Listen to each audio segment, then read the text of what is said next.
Wednesday evening, today a report released by the Kern County Grand Jury documents the Kern County Sheriff's Office progress in achieving its agreement with the Department of Justice over its policing procedures. This after the agency met with the community in person yesterday for feedback on what it can do better. 23 ABC's Taylor Levesque joins us live in studio with more on the recommendations the grand jury presented in its report. Taylor. One of the recommendations from the grand jury is that no later than November 1st, the Sheriff's Office should recommend the Board of Supervisors to increase county sales tax by 1%, raising it to 8.25%. That proposed increase in revenue going towards improving the agency's technology and filling vacant positions. The report also states a working committee should be set up to ensure closer cooperation between the Sheriff's Office and county for hiring and promotional needs, among other recommendations listed. The report says department staffing is at an all-time low and is strained by the lack of candidates to fill vacancies, and that recruitment is not wide enough to bring in qualified candidates. It says the Kern County Sheriff's Office is responsible for an area nearly the size of New Hampshire and will need more funds to be able to comply with the terms of the judgment to effectively enforce the law. In addition, the grand jury found old software and databases affects the department's ability to fulfill stipulated judgment requirements. 23 ABC spoke to Sheriff Donnie Youngblood at the Sheriff's Office monitoring meeting Tuesday about the vacancies. Youngblood says KCSO is doing its best to fix the areas of reform it can. There are times throughout our county that nobody is on duty.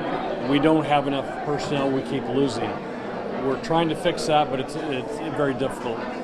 We need to recruit more people. According to the report, KCSO says 70% of the stipulated judgment recommendations have been achieved.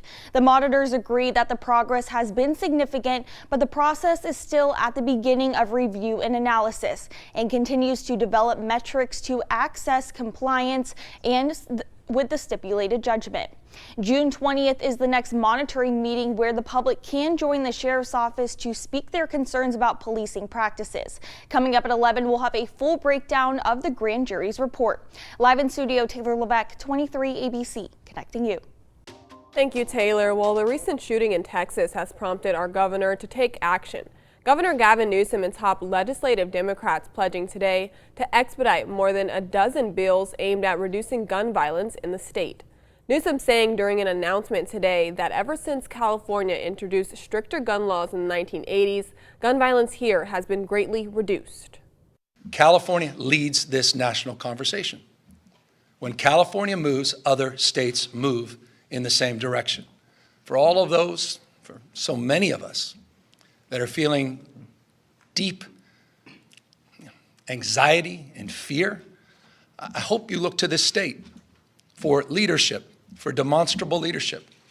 Leadership that's proven, by the way, results in this space.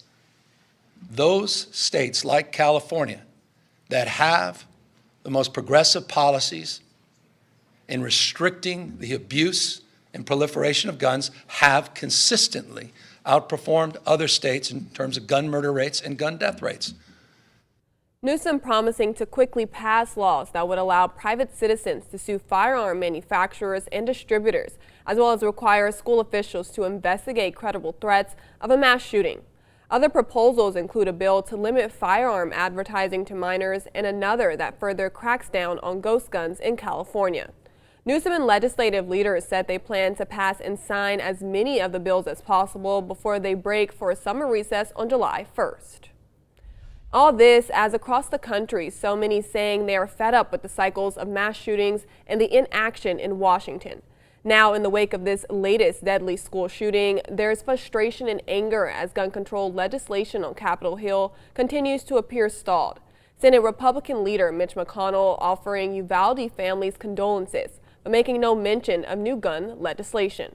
Because of this maniac, at least 19 of these kids never made it home. Too many members on the other side of the aisle are disconnected from the suffering of the American people. The president applying pressure in a tweet today, saying those who obstruct, delay, or block common sense gun laws won't be forgotten on Election Day. And as more news related to this and other shootings continues to come out, You and your children may be feeling overwhelmed, stressed, and anxious, or even feeling grief over the lost lives from these tragedies. We took a deep dive and put together some details on local resources available if you need to talk or seek counseling to deal with any emotions you may be feeling right now. You can start by checking with your kid's school to set up an appointment with a campus counselor. Kern Behavioral Health and Recovery Services also offers treatment options specific to children, including crisis intervention, therapy, medication, and rehabilitation services. And if you're in immediate need for help for a child, you can call their 24-hour hotline number there on your screen.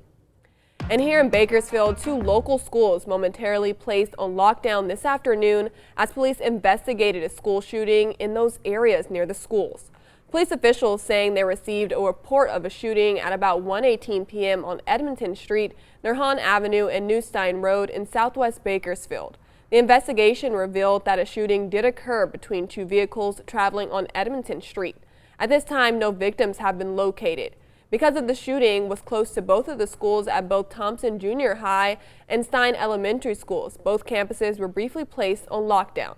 The lockdown has since been lifted.